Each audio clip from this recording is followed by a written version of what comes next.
time is your most valuable commodity. Most of us in general, no matter what business you're in, you can't create more time. It's not possible. It's just not. So, that's one thing that people really have to take a step back and think about, like time and energy. What do I want to devote it to? Most of our users are passionate about their venue. They're passionate about their clients. They're not super passionate about taking payments or doing collections. That's not fun. Who likes doing that? Yeah. So we try and, ease the things that are not fun and allow people to focus on why they got into their business in the first place. You're listening to the Venue RX podcast. What's up, everyone? Welcome to the Venue RX. On this channel, we are passionate about documenting and sharing best practices for owning, operating, and managing world-class wedding venues. And that's a very complicated way maybe of saying we want to make wedding venue education available to everyone. And we want to make it easy to run your venue, to operate your venue, and to do a good job while you're at it, right? And to kind of eliminate some of the pain points that you might have along the way. And so on this show, we do all sorts of different types of mini shows. We've got the Venue Owner Series that has been so much fun. If you're a venue owner listening to this and you want to come on the show, send us a message. But we also do interviews with all sorts of different tools and pieces of technology that you can use to make your venue business better. And so I am really excited today to have the Director of Customer Operations on the call, Jess from Planning Pod. Thank you so much for being here, Jess. Thank you for having me. I'm glad to be here. I feel like I kind of butchered your title. So we got to start there. Director, what is your official title? So I am the Director of Customer Operations with Planning Pod. So basically that means I oversee anything that touches our customers. So I oversee the development and the kind of product process. So okay. What the tools and the things that we're offering, updates, those kinds of things. But I also oversee our customer support department, our customer success department, and just onboarding, training, kind of everything that touches the customer. So post sales and marketing, it all comes over and my team handles all of that.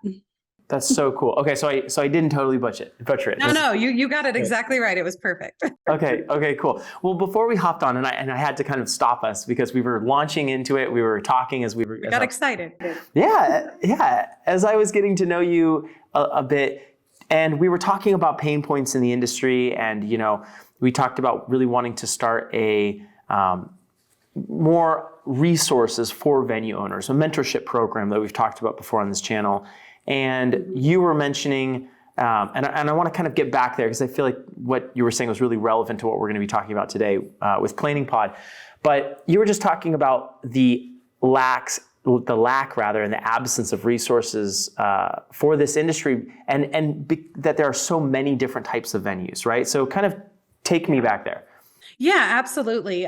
So, and I know you're talking with all sorts of different venues, and there are all sorts of different venues listening, but, Planning Pod as a company, we serve everyone from, people who have big event centers to small, family-owned wedding barns and multi-unit restaurants, just kind of there's barbecue places, food truck operations.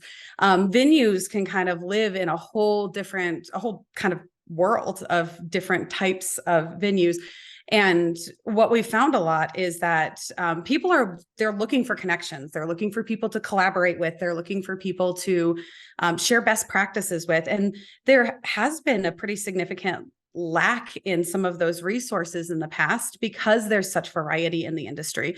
A lot of best practices apply across the board. A lot of them really don't. So it's a whole adventure. Someone who does catering is going to have a completely different perspective and completely different set of needs, technology wise, and also mentorship wise and collaboration wise than someone who, maybe just does bar service or doesn't do any food or beverage at all, and they're renting out a space. But there's a lot of crossover there too. So it's an interesting adventure to embark on because you do have to fit you have to wear so many different hats when you're supporting the venue industry, for sure. I think that's a cool place to start the origin story of Planning Pod. How do you define a venue, but then how did Planning Pod get started to serve this very diverse industry?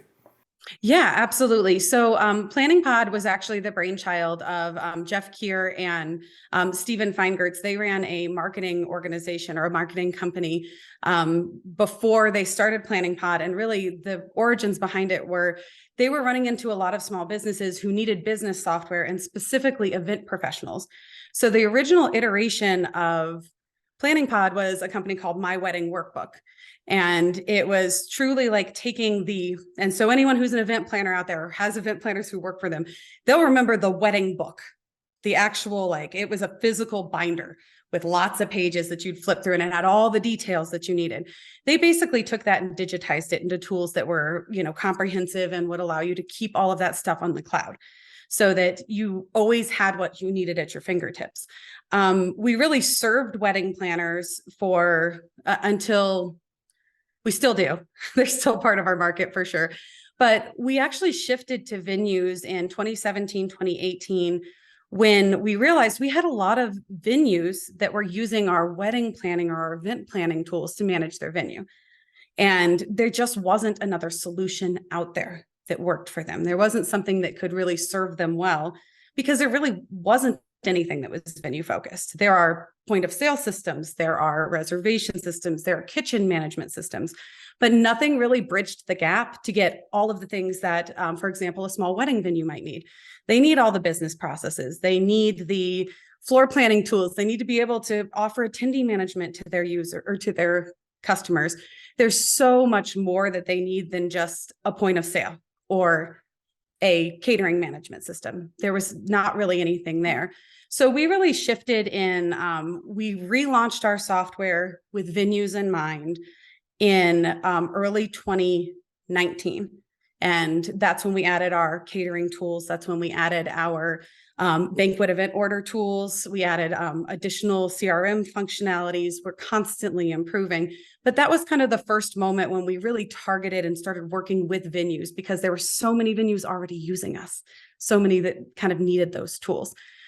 So it was really an organic shift. We didn't really make the decision. The venues coming to us kind of made the decision for us. And then we looked at it and said, okay, how can we serve them better? How can we do more for them? What do they need? And so we just reached out and asked. We said, what do you need? What are you missing? What else? And that's kind of our mentality as a company is what's next? What else can we do to serve you? How can we do better? Where are your pain points? What hurts? Let's see if we can make it feel better. Totally. I'm super excited to talk to you, maybe even off air, just about some of the things, we're looking for, because we manage multiple properties in our neck of the woods here in Southern California, and we're looking to expand that management to the rest of the country. But there are some things, and we've kind of created, some spreadsheets and some tools internally to help us solve some of those pain points that the current CRM that we use doesn't, give us access to. So I'm curious to kind of chat with you a little bit more, but let's dive into Planning Pod, because I think, if the listener or viewer on YouTube walks away from this with a really good understanding of, kind of what you guys do, and, if someone's listening, who is your target client? Who is your ideal client? Who wins the most by using Planning Pod as a venue? That is a great question. I would say that the majority of our current clients fall in the small to medium venue kind of, small to medium business kind of category, if you will. I know I've mentioned it several times. Well, and let me interrupt. What do you mean by that? Small to medium business? Is this like 20 acres versus 100 acres, or is this 2 employees versus 5? So break it down. That's a great question. Some of them they're a single or 2-person operation where they're doing a lot of business, but they're doing it on a lean staff and a lean budget. So that's where, like, our smaller businesses, when I say smaller, it's going to be usually a single unit kind of venue. So they have a single property. They might rent it out and I use the example of wedding barns because that was something that really, I'm sure you've seen this, but during the pandemic, a lot of people, they were laid off or they kind of reprioritized their lives and said, okay, how do I work for myself? How do I do more with what I have and be around my family more and do more? And they opened wedding barns on their property. They had space, or they purchased a venue during the pandemic. It's actually the way that we continue to grow through the pandemic is that so many people did shift their priorities and they chose to take a risk.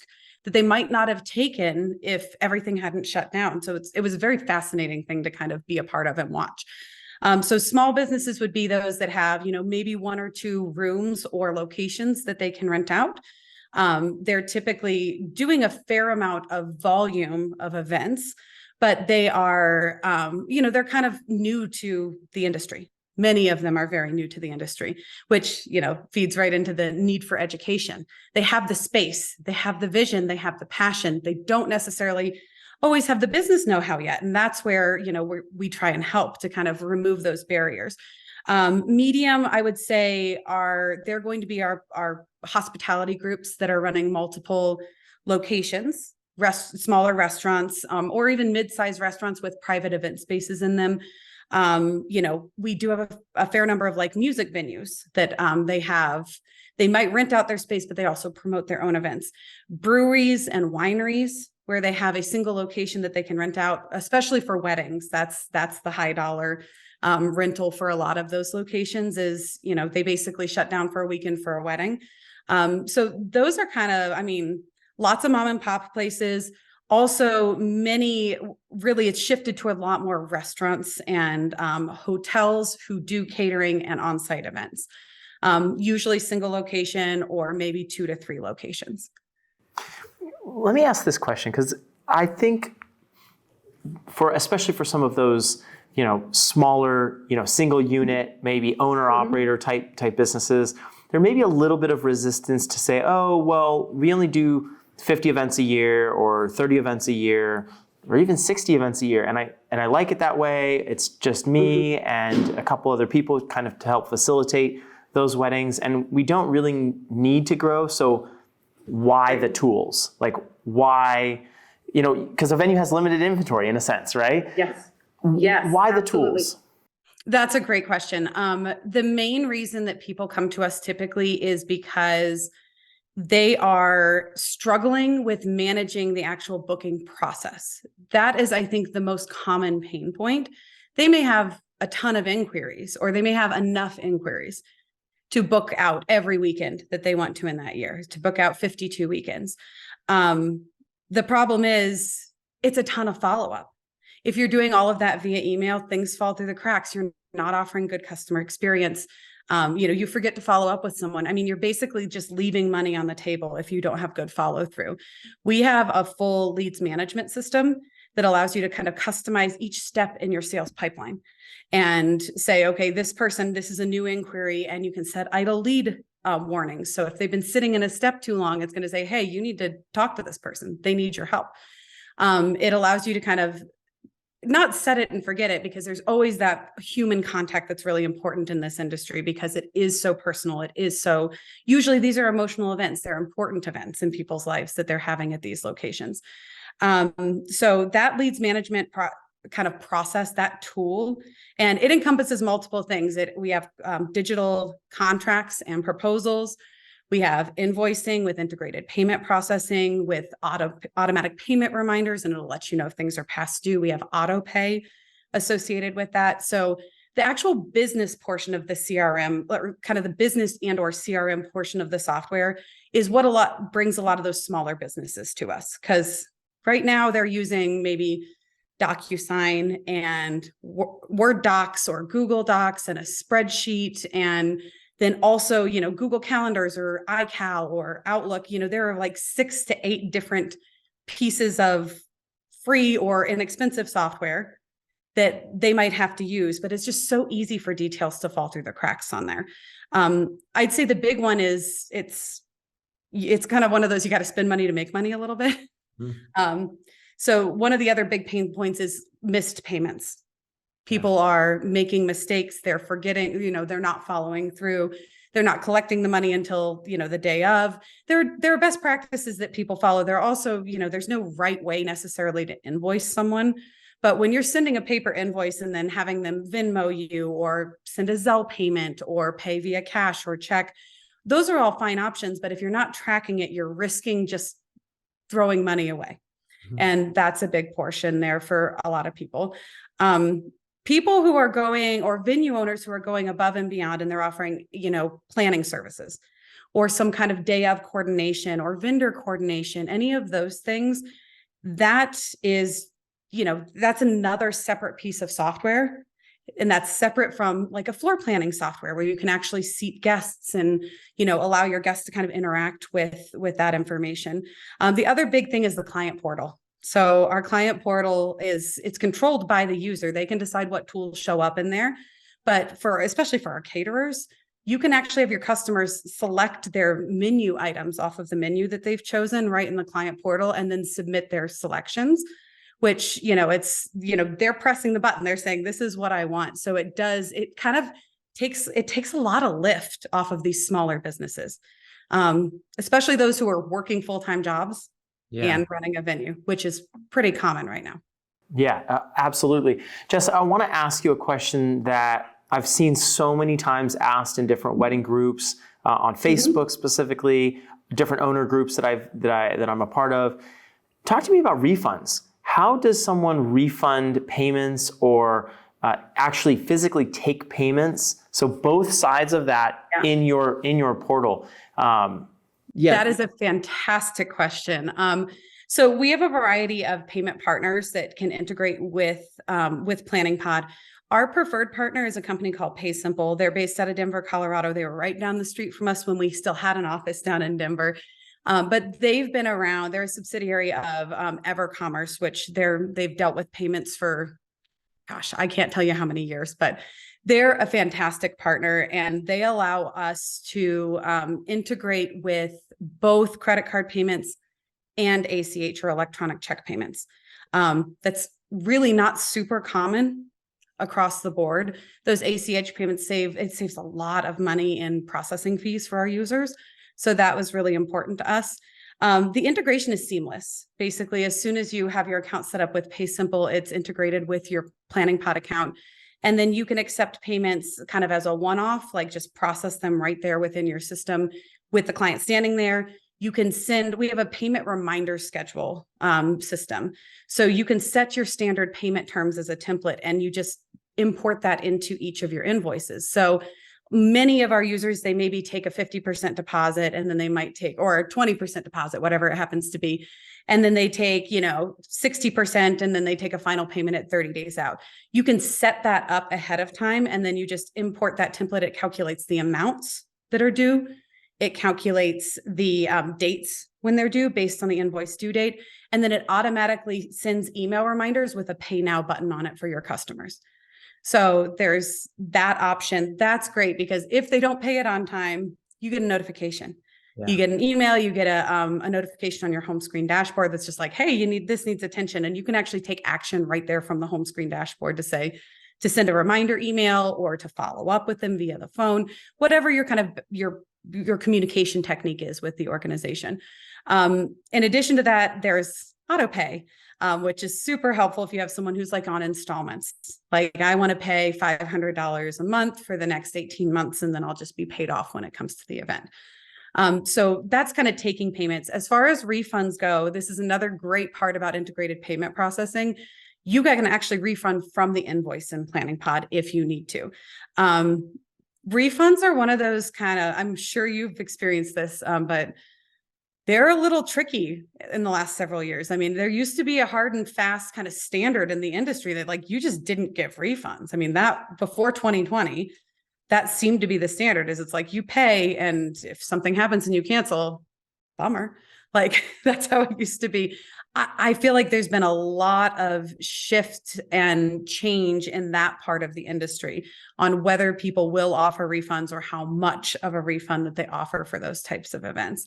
It's kind of all over the board for us is what we see, but it is very easy to refund from Planning Pod. Okay. And before we move to refunds, I want to ask, what about kind of the outliers? Because I know many different softwares will allow you to do refunds of payments, right there in the portal. But again, going back before we talked about refunds, many people will allow you to charge, there is auto pay, there are some of these different things, but what happens when I need to charge an additional $300 for some add-on, or I need to charge even post-event for something that wasn't part, the insurance isn't going to cover it. It was $60 that need to be covered for, an incidental. Right. How does that happen within Planning Pod? That is a great question. Yes. So the way that all of our integrated payment processing works is we basically pass the information through to your payment processor. So it's a very secure connection. So whether it's your customer enters their credit card information in the portal or you enter it in the actual system, either way, you have the option to save it to your payment processing partner. And so in the case of PaySimple, basically they enter their information. It's fully encrypted and it actually doesn't even live in our system. It's encrypted and sent to their system. And you have access then to charge that card as long as you have permission to do so. And I'm not an accountant and I'm not a lawyer. I have to say that. But in this case, you have their method of payment on file. You have their credit card on file. If you need to charge something, we do recommend you adjust the invoice to show what you're charging for. We also do have the ability to track damage deposits within the system. So there's also that option where you can track a cash or a check damage deposit. And if you need to take a portion of that and apply it towards the final balance of the invoice, you have the ability to do that digitally as well. Oh, that's huge. The kind of the damage deposit, damage waiver, and this I think is a beautiful lead in to talk about refunds, but that, hotels have had it for forever. They put a $500 or $800 or $1,000 hold, depending on the type of hotel you're staying at, on your card. And and gas stations even do it, right? They put a, couple dollar hold or whatever, $50 hold on it. And then that drops off, 24 hours or an hour after or something like that. How do you guys handle if the venue client does want to have some sort of damage deposit? Do you guys have a drop-off system like that? So we don't. That's a little bit tricky from a technological standpoint and from a payment processor standpoint. Most payment processing companies consider that I'm going to use my air quotes here, forgive me, kind of high risk behavior because it is holding and then returning money. I'll be completely honest here with you. I'm not sure how hotels kind of get around those things. I'm guessing that they basically pay to be able to do that. They have some sort of different relationship with their processors, or they might even have their own payment processor that handles those kinds of transactions. Our partners at PaySimple have shared with us that they are okay with actually physically taking a payment and then refunding that payment as a deposit. So you're actually taking the money from their account. It's not a credit card hold. It is actually processing and then refunding. The benefit of our partnership with PaySimple is you're only charged processing fees on money you keep. So unlike, our other payment processors, like, basically any of the standards like Square or Stripe or QuickBooks Payments or, almost every other processor. And I, don't quote me on all of them. I don't know all of them, intimately, but most of those, they're going to charge you a percentage of the fee to take the money in, and then they're going to charge you that percentage again to return that money to your client. Yeah. Our partners at PaySimple do not do that. You only pay fees on the money you keep, which is, one of the reasons why, one of the major reasons why they're one of our key partners for sure. Absolutely. Let's shift to refunds then. So on the flip side of that, if you, and you're totally right. I think not only have the buyers changed, buyer behavior and like consumer behavior, but, we're used to going to Costco or Sam's Club, and being able to return stuff. We are used to getting things very quickly as consumers. So then you go to a wedding venue and you're like, there's like no possibility of a refund. And so it increases the risk. And of course, at the time of booking, you're sure, but I'm sure for anybody who's out there writing the checks or swiping the credit cards, they're thinking like, gosh, in the event that this doesn't work out for one reason or another, whether it's COVID or whether it's something venue related, county ordinances, with zoning have been an issue. All sorts of things like that. Like how do we process the refund? So how do you guys handle when a client needs to refund their client? With a refund like that, it's one of the things that I always share kind of as a best practice is you're going to want to make sure as a venue that you have an ironclad contract and that you're very clear in your in your contractual language in exactly what options are and are not available. I've even seen people within Planning Pod go so far as to have, our proposals in Planning Pod serve as our contract, because they allow you to kind of represent everything that's included in a line item format. And then those convert over into invoices. So it's cleaner. They have all their legal language in there. They have kind of a checklist of everything that someone's committing to and paying for, line by line. We still have a contract system as well that is, it's just text. It's like what you would think of as like, I call it the wall of legal text, which, no one likes, but it's necessary sometimes. I've had some people go so far as to have a cancellation policy in a separate contract so they get a separate signature on it. So just, I hate to say it, but there is a little bit of the covering your back situation as a venue owner, because people do expect to be able to return things, to be able to get money back. As far as actually processing a refund within Planning Pod, the way that our refunds work is you can process the same amount that you take in. So if I take $1,000 deposit, I can process right out of Planning Pod that same $1,000 right back to my client. And it's a click of a button. You click refund, it goes, "Are you sure?" You go, "Yep, I'm sure." And then it'll process it through the payment processor. So the only exception to that rule is different payment processors have different windows in which you can process a refund.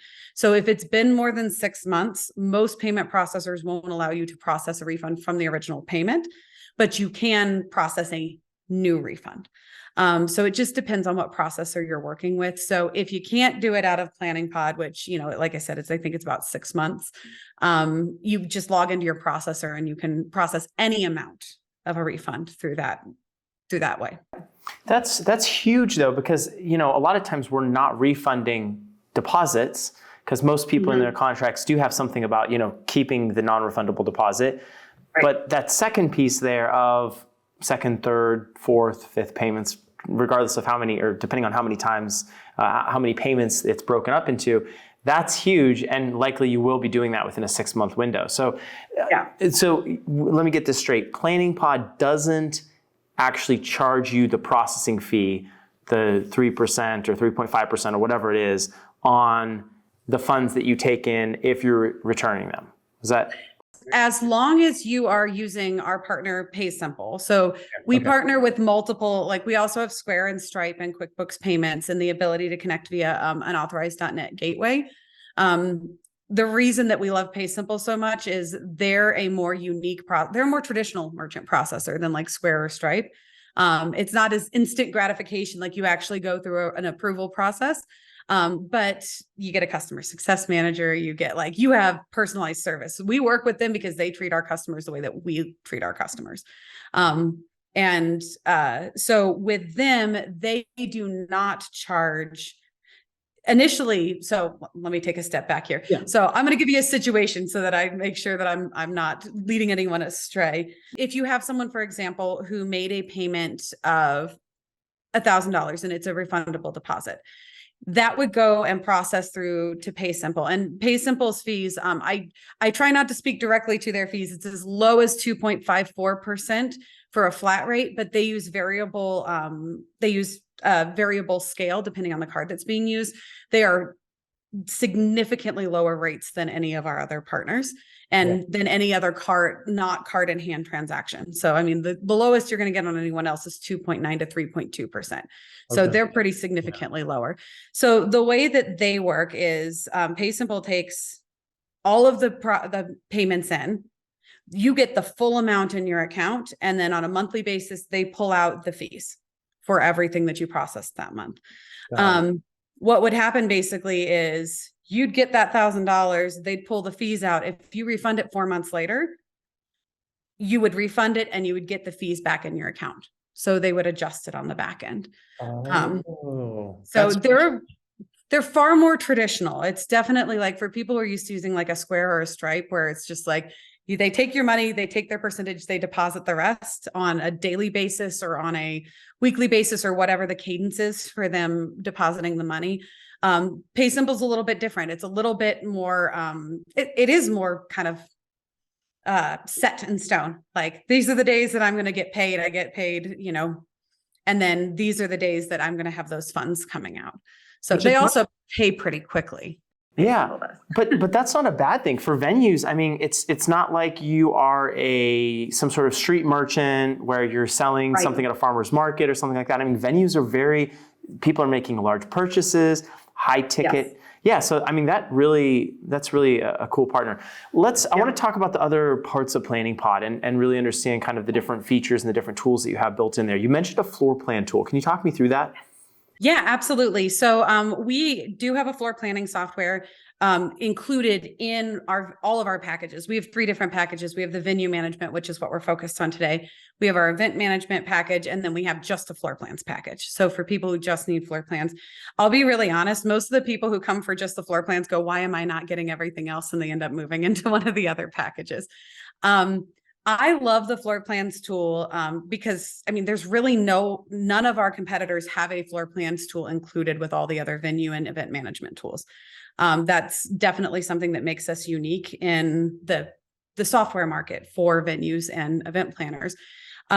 It's not 3D. There are people who have fancier tools. It's not necessarily going to be the right tool for someone who is doing event design, where they want to have like florals and 3D renderings and all of that. However, it is to scale. It is very accurate. It allows you to either build your space or to upload a background image and scale it so that you can build on top of it. So if you do have like architectural plans or kind of an outline from another piece of software, that can be uploaded, scaled, and then you can in real time place the tables, the chairs, the DJ booths, the podiums, the TV screens. We have, oh gosh, I can't even remember how many different elements that we have. And then we're always adding them at request too. So beyond that, I think one of the biggest values to that floor plans tool for most of our venues, many of them are not actually managing attendees. They're renting the space. They don't, for lack of a better term, they don't really care where people are sitting. But who does care are the people having the events, the bride and the groom, or the bride and the bride, or the groom and the groom. They want to go in and be able to seat their guests and envision what's going on. So it's a great value add because that floor plans tool shows up. If you choose to, you can put it in the client portal. So you can upload a basic, like, here is my floor plan. It can seat 100 guests. You have, they can go in and they can kind of shift tables around a little bit. But beyond that, they can upload their attendee list. They can track RSVPs and meal choices in that attendee list. And then they can go and seat their guests and they can play with it all day until they're happy with it. And it keeps your clients engaged from a venue's perspective. It's an extra add-on. It's a value add for our customers to offer to their clients. And it kind of keeps their clients engaged and excited and, moving forward without having a million calls and emails back and forth. So it's kind of like passive engagement for the venue owners. You can also then produce a floor plan with all the meal choices or with priority, or, there's so many different ways you can use it. Well, and I was going to ask on the venue application standpoint, is it set up so that we can, email out or print out a PDF or, a document and then hand it to my on the ground setup team that'll set up all my tables and chairs correctly? Absolutely. We are on a mission to reduce printing here at Planning Pod. So we recommend using the digital version because you can also then zoom in and you can use the view filters and all of that. But absolutely, you can produce a PDF. You can print it if your space is, we're talking an 8.5 by 11 typically. So unless you have a big printer, the bigger the room, the smaller the PDF is. But you don't lose resolution. So you can zoom in on a tablet or on a computer very easily and kind of just hand it off to someone to take care of that. It can be emailed out. We do have a full email communication system within Planning Pod where basically if you're in an event, which our events are kind of a folder, it's a digital folder that stores all of the tools, the floor plans, the contracts, the proposals, the invoices, the food and beverage and the catering management. It stores everything in that folder. But when you're within that event, if there's something that can be turned into a PDF, you can click a box and email it out. all of these things also, not all of them, but all of the customer facing tools you have the option to show in the client portal too. So they can see exactly what to expect. They can see their menus. They can see their banquet event orders. They can, download their attendee lists. They can share we have a timeline tool and itinerary tool that they can see and interact with and share with other people who are involved in the wedding. Or the event. So the communication out of the tools is really solid. It allows you to really share information very quickly. No downloading and then uploading to an email. We don't have to do that. Okay, cool. That's huge. That's one last step, which makes a big difference. Yeah. Talk to me one more piece about the communication, then we'll move on. I want to talk about reporting and how the software facilitates that. But for communication, are you able to add multiple users and maybe even add, if it's a blank canvas venue, add in the coordinator, add in, maybe a mother of the bride or groom, whoever else is a relevant participant on that file, like you called it. Are you able to add those people in, and can they use some of these tools as well? Or can you select the level of access? How does that play out? So our client portal, the way that the access works is you set the access for all of your clients. It's kind of like a user group where they all have the same access. We did consider the fact that you may have a couple who is planning their wedding and they want to see everything and they're paying for it. So they want to see the invoice and they want to see the proposal and, they're making decisions. You can set up another client portal for like the mother of the bride, as you said, or, another kind of interested party or another stakeholder in that event. The only people who are going to see the financial documents, like the business documents, are the people assigned to them. So, the mother of the bride or the mother-in-law might see the floor plan and the attendee list and the itinerary, like the kind of more fluffy things. They're important, but they're not business documents. It's not how much are you paying and how much do you owe and all of that. So they'd be able to see that, but not necessarily see the business things, the contract, the proposal, the invoice. So you do have some control there over what they see. As far as, collaborating in Planning Pod, one of the kind of coolest things about it is that we don't limit the number of users you can have in your Planning Pod account. So as long as they're associated with your business, we don't charge based on users at all, which, some people, it's like you buy a seat and that person can log in and use it. We're focused on events, like actual revenue generating booked events that you might have. So that's not as important to us, but we have 4 other access groups within the full application, in addition to the client portal, that people will use for vendors. So they might have a vendor group where someone can invite them to collaborate, but they can only see and edit very specific tools within that permission group. We'll see the same thing with a super admin's probably going to be someone pretty high up in the organization, whereas you might have employees where they just need to be able to print the BEOs and execute the event, right? And maybe download a floor plan, a couple other things. So you have pretty molecular control over exactly what people can and cannot do when they're collaborating with you in your account. That's huge. That's so huge, because you're right. There's so many, and it really speaks back to what we were saying at the very beginning of this podcast about the different applications and the different types of venues. It could be small, multi-space, like restaurants, even with venue space. It could be, barns or, properties that have multiple spaces. So that's really cool.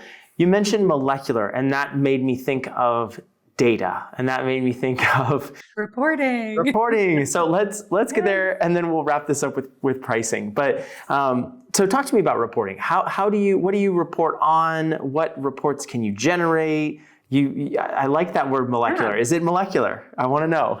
It is so molecular. Okay.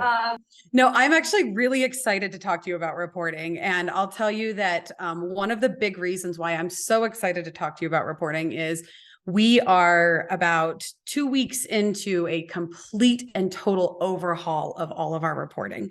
So you'll hear it here first. Most of our users also know that we're working on this, because we like to reach out to our users when we're working on new things. But Right now, our reporting there is a ton of data, a ton of information you can pull out of it. It is truly, molecular, but it can be a little overwhelming because basically everything we download into CSV files. So our reporting is really robust in that you can pull all the information you need, but we made a decision several months ago that we need to take this further and to make it easier and to make it more customizable for our users. So I can never promise when a product launch is coming out by any means, but we are so excited for this one. We're probably still somewhere between 8 and 12 weeks from launching. But that will, with the updates that we're making, you will be able to really pull any data point that's associated with an event and kind of choose exactly what you want to see. So forecasting, profit and loss kind of reporting, looking at your leads management. Our leads reporting is awesome right now. It's excellent. It's the last thing that we redid when we redid our leads pipeline, but just the ability to report on everything from, how many booked events do I have in this month, to saying, okay, how many potential booked events do I have in my pipeline? How much potential revenue do I have sitting there? And then you can track down to individual lead sources and say, okay, everyone that I got from, for example, Wedding Pro, or, a specific online lead source that maybe you pay for, you can say, I got, 1,000 leads this year from this resource. And of those 1,000 leads, 50% of them never moved past the first step in my pipeline. They never responded. And so then you can even take it even further and say, okay, of the 50% that's left, 30% of them I lost at pricing. I lost at the proposal step. And then, maybe when it really comes down to it, so you can hone in on, okay, I lost this amount of leads from this lead source at this step in my pipeline. So it really helps you to take a step back and look at, like, where am I spending my marketing dollars? Yeah. Like, should I be paying for this advertisement? Lots of leads doesn't mean lots of money. It's so true. It's so true. There's a level of mastery there that I think is like, for a venue owner, first starting out, just get your operations down, right? Like get your flow, learn stuff about your venue, learn stuff about the people that you have working for you, get systems and processes in place around like doing the stuff. But then once you have that, you've got to analyze, you've got to step back and as an owner kind of have that, 30,000 foot view of saying, okay, what's working, what's not, how are we allocating our money? Who are we employing? Like all of those questions. And you can't do that without great data. And so I love hearing that. You'll laugh at me because I'm a data nerd. I love metrics, and I'm the first person that everyone rolls their eyes at because I'm like, we need to make data-driven decisions, y'all. Like it has to happen. Yeah. But it's so true. My background is really in corporate training and reporting. And so coming into, I was brand new to the events industry, period, when I started working for Planning Pod 4.5 years ago. And I learned so much from just talking to venues. I started out in customer support and then kind of started our training program. And I think they trained me as much as I trained them. I taught them how to use the software, but there's been so much collection of information and data and where people hurt and where people are confused and where they feel like they have holes and, want to grow more but they don't know how. And they're like, well, everyone told me I needed to pay for this lead source. And I'm throwing 10 grand a year into this lead source and I get lots of leads. And when you ask them, okay, how many of those are converting? They go, huh?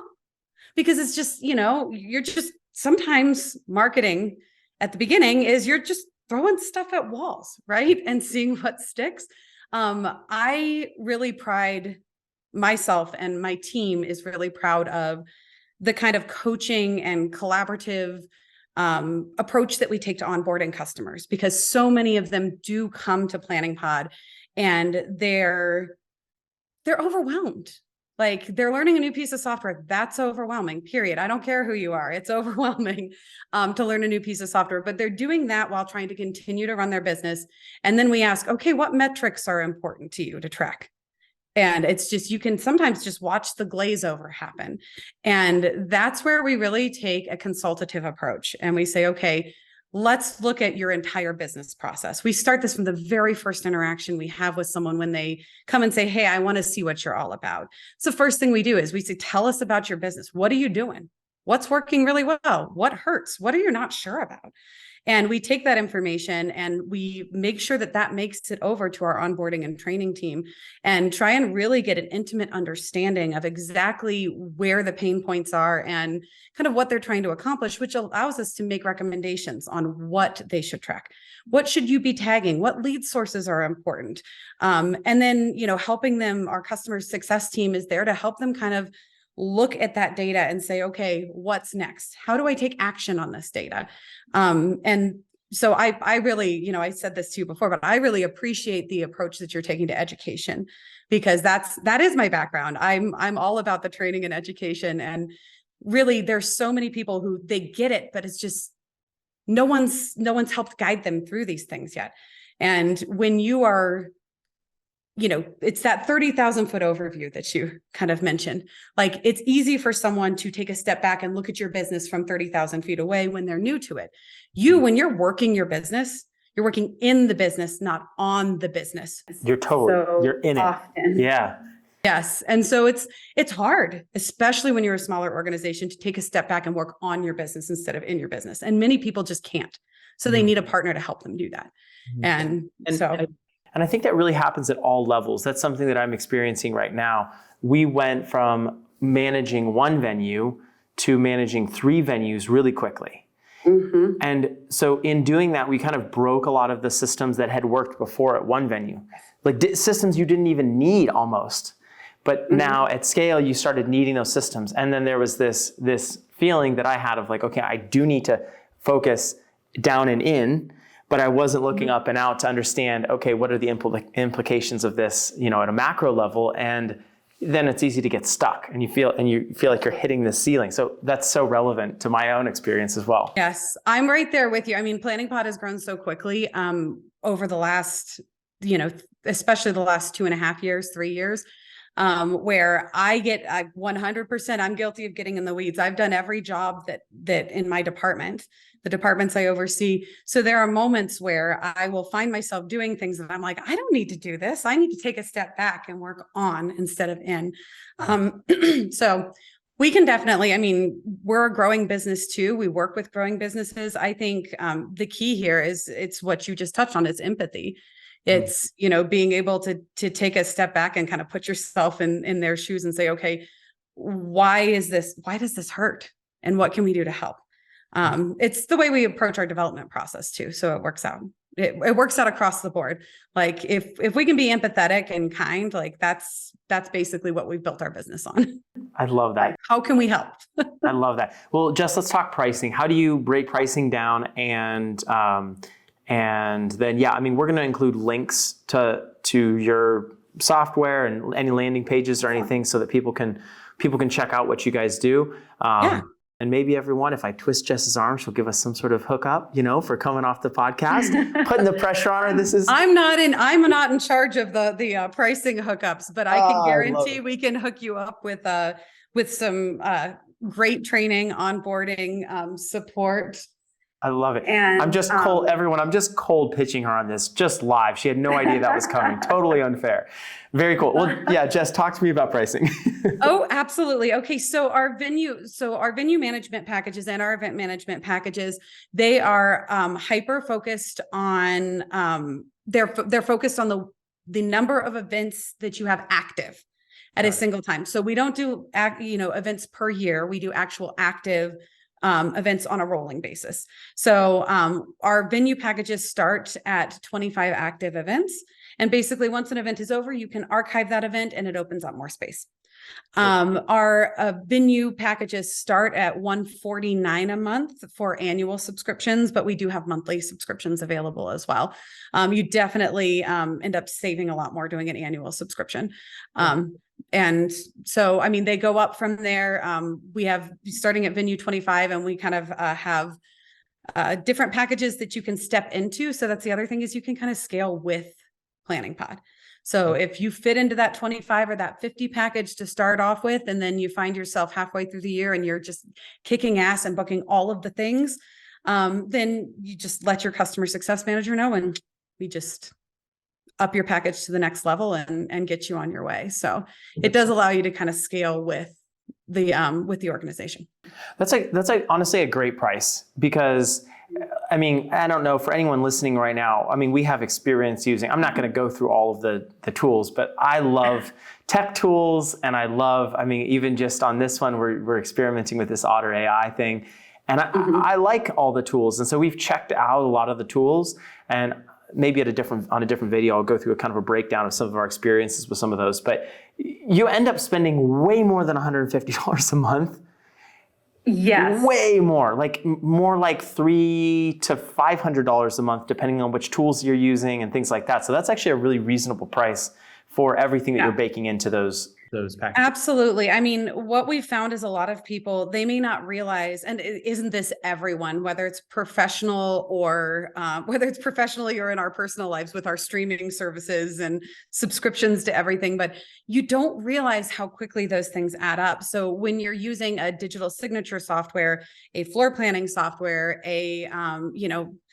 something like I guess DocuSign is still digital signature software, but you have all of these different subscriptions. I mean, Adobe alone to get digital signatures is $49 a month, and it requires an annual commitment. So, that gets you a third of the way there to that, entry-level package for a venue.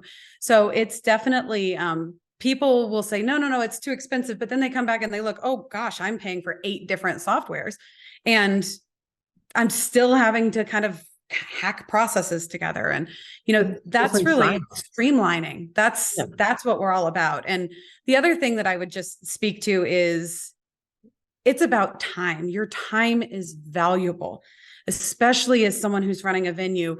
Time is your most valuable commodity. Most of us in general, no matter what business you're in, you can't create more time. It's not possible. It's just not. So, that's one thing that people really have to take a step back and think about, like time and energy. What do I want to devote it to? Most of our users are passionate about their venue. They're passionate about their clients. They're not super passionate about taking payments or doing collections. That's not fun. Who likes doing that? Yeah. So we try and, ease the things that are not fun and allow people to focus on why they got into their business in the first place. Mm-hmm. I love that. Awesome. Well, Jess, thank you so much for breaking this down. I'm really excited to learn more about Planning Pod, and I know that our viewers and our listeners will be as well. Where, if they want to connect with Planning Pod, learn more about the software, where should they be headed? For all of our auditory folks who aren't. Yes, absolutely. www.planningpod.com will get you right to our main site. From there, you have an option to learn more. We have a fantastic sales team. They are experts on our product. They are passionate about building relationships in the industry. They understand what people are going through and are great at making sure that we're the right fit. That's the other thing I would just share in general with anyone who's concerned about, like, is this the right fit for me? If it's not, it's not, and that's okay. We're here to help you decide if it's going to work for you. We're not hard salespeople by any means. We want to make sure it's a good partnership, and that's really the key. It's a collaboration, it's a partnership, it's consultative. We're not going to sell you anything you don't need. I love that. Jess, thank you so much for coming on the podcast today. And it's been really fun hearing Absolutely. more. Yeah. And also I'm going to get in trouble if I don't tell you, we are on all of the socials. So we're on Instagram, we're on Facebook, LinkedIn, Twitter, YouTube, TikTok. Okay, cool. We'll have all to of those. all So of the things. find us, follow us. We'll make sure Hannah will make sure you get links. She's the pro. I love it. Cool. Thank you so much, Jess. Thank you. It was great to meet you, Jonathan.